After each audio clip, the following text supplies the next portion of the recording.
So, thought I'd share another piece of mail that I have received. Now this one here is from Japan. I had already opened it. As you can see, this is the Japanese customs form.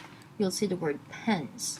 Now I'm not sure if you know, but a lot of the countries require that if you're sending something that is not a letter, most of the time you have to fill in customs forms like this, just for the references. Anyway, so that's the boring part.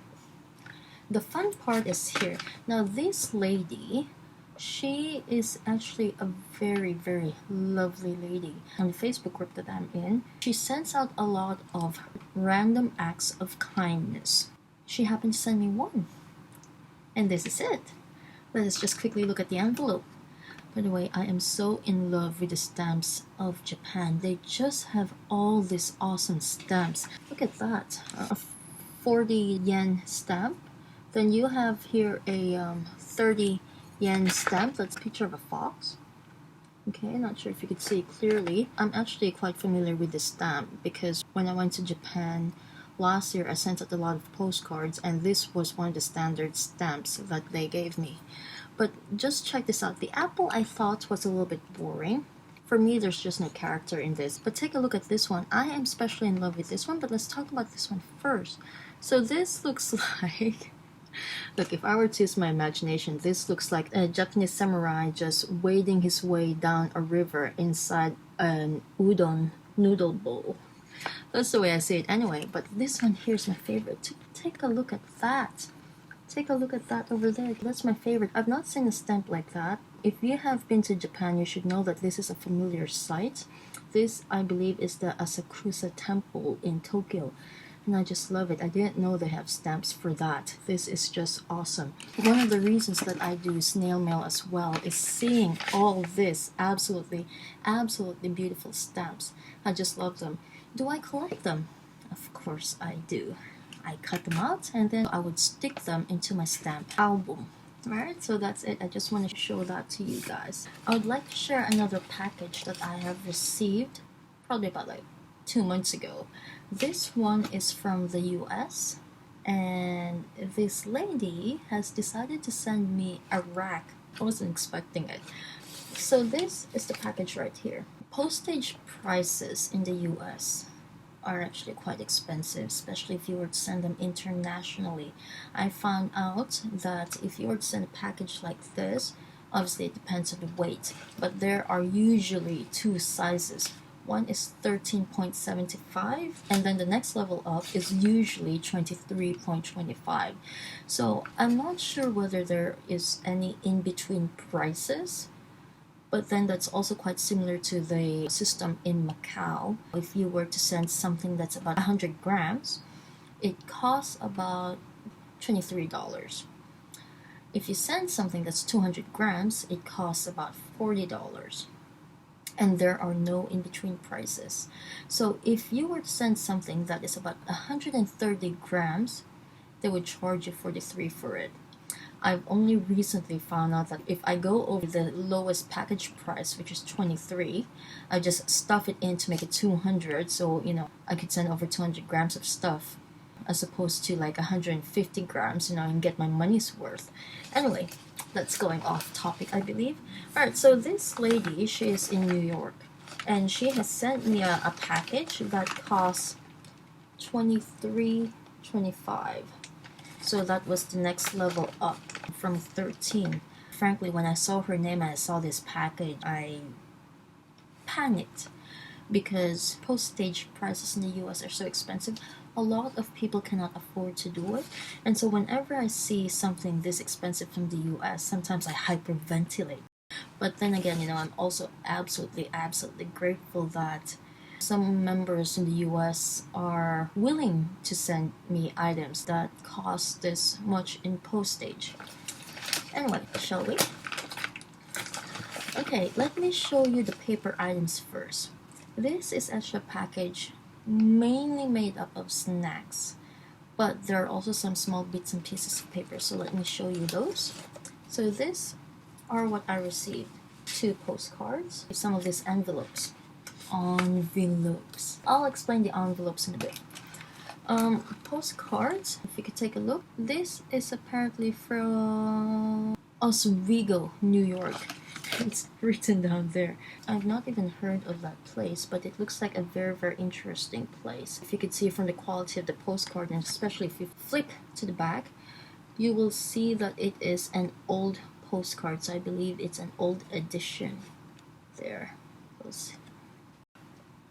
The other postcard is from a place called Sazzle.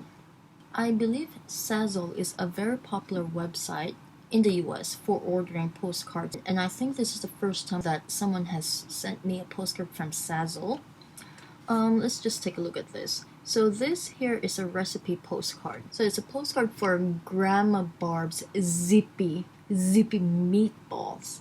And of course it listed all the ingredients in that. And then if you could look at the background, so there's a photo of what I believe the meatballs are. When I saw that this is from Sazzle, I was actually a little bit disappointed at the quality and the style of it, because being a popular postcard site, I expected it to have a little bit more of a glossy feel, and for it to just stand out even more. Perhaps the background could stand out more instead of reducing the transparency to that. So that's the postcard that I received. Alright, so let's talk about these envelopes. I actually like these brown envelopes. US would probably know what these envelopes are, but for non-US members, if you look at them, they look very ordinary. But to be honest, they are actually very sturdy. I don't think I've seen envelopes of this size that is quite sturdy and can be bought here in Macau. These are called craft envelopes, and you could get them at Michael's stores in the US. I'm really so in love with these envelopes. Every time I receive a piece of mail in this envelope, I just marvel at the durability and how thick and sturdy it actually is. So if you want to send mail overseas, I recommend you use these craft envelopes, and could be bought at Michael. I'm just repeating myself. Now for the other fun part. Let's take a look at the snacks. So I received Oreo and Chips Ahoy. We can actually get these cookies or biscuits here in Macau. And I believe that this may actually taste differently to what we're used to, maybe because it's directly from a US store. I'm saying that because Tim Tams, the popular biscuits from Australia, are actually quite popular in supermarkets here, but apparently, according to my Australian friends, the Tim Tams that are sold here taste quite differently to the Tim Tams in Australia, which I thought was a little bit weird. So I'm hoping that these ones will taste differently as well. They could probably have the authentic US taste. Now let's go to this one over here. This is called the Famous Amos bite-sized chocolate cookies. We do not have this brand here, and I love chocolate chip cookies, so I cannot wait to try them. Maybe I could take a video of myself eating these cookies. It says they're the perfect munchable cookies. Next up, we have this Nutter Butter. It's the peanut butter lovers cookies, and there are 4 cookies in this one. I've not heard of this brand either, and I cannot wait to try this. I'm not really a huge fan of peanut butter, but I do eat it sometimes. But I have to be in the right mood for it. I'm a weird girl. I have to be in the right mood for certain things. This is my second favorite from this package. Munchies. It's jalapeno cheddar. Jalapeno cheddar. Well, apparently it's also from Doritos. I have not heard of such an exotic flavor in crackers before. I think this will be awesome. But the thing is, I'm not sure if I want to try it yet, because I don't want to get hooked on this. If I get hooked on this, then I'm going to be in deep trouble, because I'm going to be craving for this. Alright, and my most favorite snack that's from this package, and what probably made my friend Erin send over this package, is this is beef jerky. Beef jerky from Syracuse, New York, and it's hot and spicy. Why am I excited for this?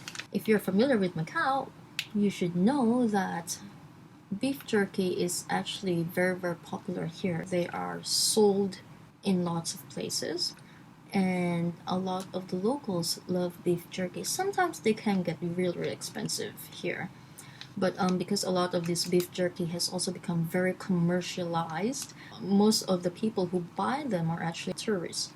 Anyway, so that's why I'm very excited for this, because I myself love beef jerky, and to see beef jerky that is actually made in the West as opposed to here in Macau or in China got me very, very excited. So this is the hot and spicy beef jerky. And that is enough for today. That is all the items in this one package. Let's see what I'll open next. See ya!